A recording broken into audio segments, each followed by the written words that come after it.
Yan, 3 o 4. Yung ano muna, forward tongues. Yan, kasi forward din.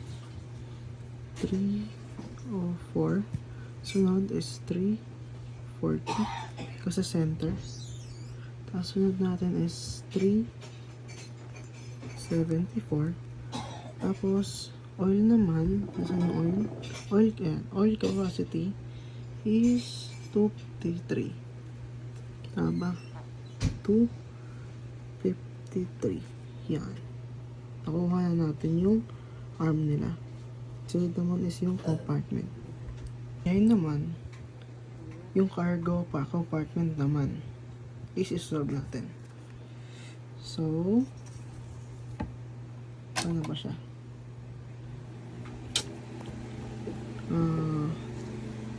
Ito yun, given. Ilan ba ang given niya? 3,000. So, ang gagawin natin is i-divide natin ito by 2. Yan. Kung ano yung lumabas ng equal sa station na to. Pa-plus lang natin itong dalawa. Sa cargo C,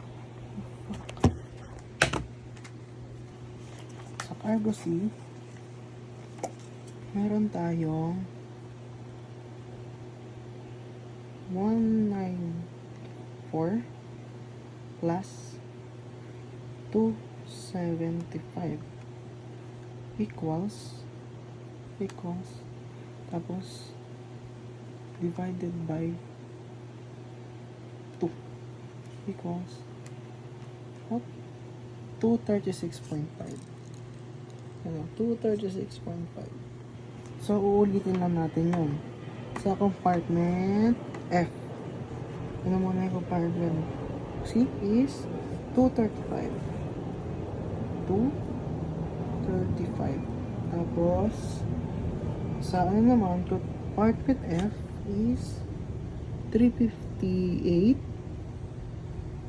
358 plus 440. 440 diba? 440. Tapos, equals 798. 798. Tapos, i-divide natin yan. Divided by 2. 399. 399. Tapos, sa compartment H naman, H is 440 plus 542 tapos equals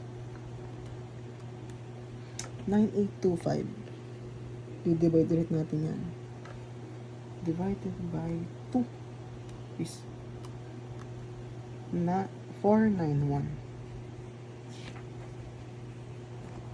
491.25. Yan. Tapos na natin yung arm. Sunod naman is yung moment. Basically, ang moment is itong weight at arm. Ito times mo lang siya. Times mo lang para makuha yung moment. So, let's do it. Ito times lang natin siya. Yung moment. So, ating ano is 36,000 times yung ating arm kanina is 261. 261.22. Ilan? Ito ang sagot sa moment natin sa pinakauna. Palagay lang natin siya sa 9403920. Yun. So, basically, ito times mo lang to lahat. Times mo tong 360 times 80 para makuha yung moment. So, times muna natin. Ayan na ang ating total moment. Yan. Kasi times natin to. Ang sunod naman is ito total natin to lahat. total lang natin. Wait. Ngayon ang ating total. So, ilalagay natin dito siya sa pinakababa. Put down lang. 1, 5, 4, 2,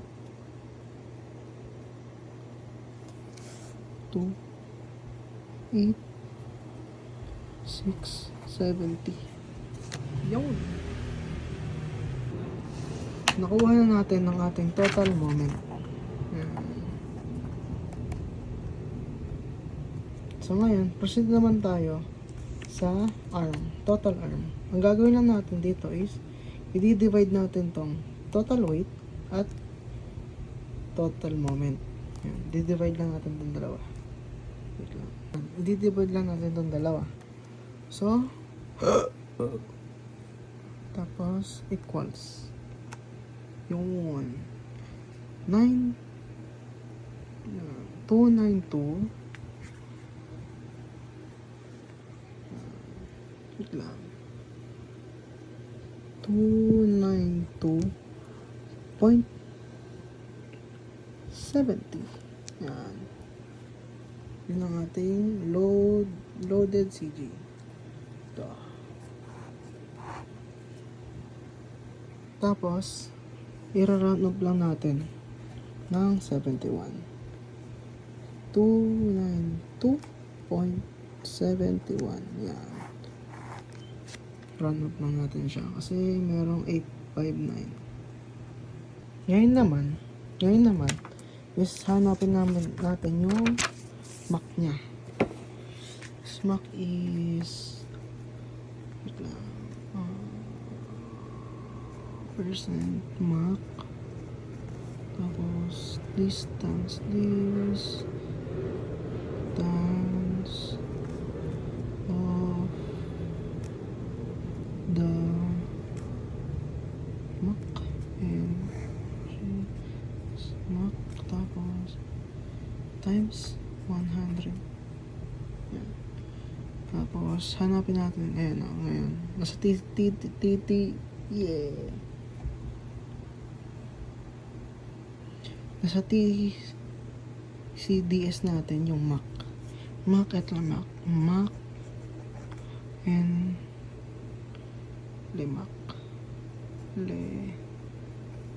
Mach yan, makita lang natin dito yan. Ayun na. Ang Mach natin is 164.25.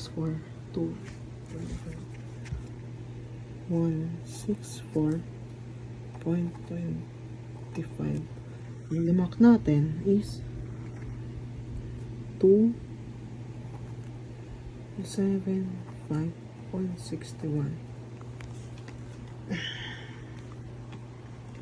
Tapos ang CG natin ngayon is yung Mach. CG is 275.61.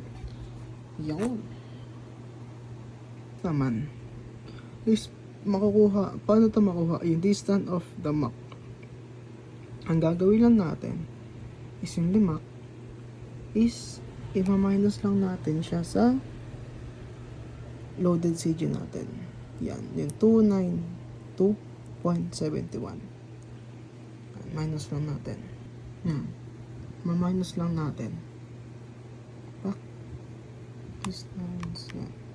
17.1 equals 17.1. Yan. So, nakita natin yung distance of Mach. Yan. 17.1. So, Mach percentage naman. Mach. Yan. So, ang distance natin is 17.1. So, is yung Mach natin 164.25 times ito. Kaya may times kasi ito. Times 100. Solve lang natin to. Lumabas na.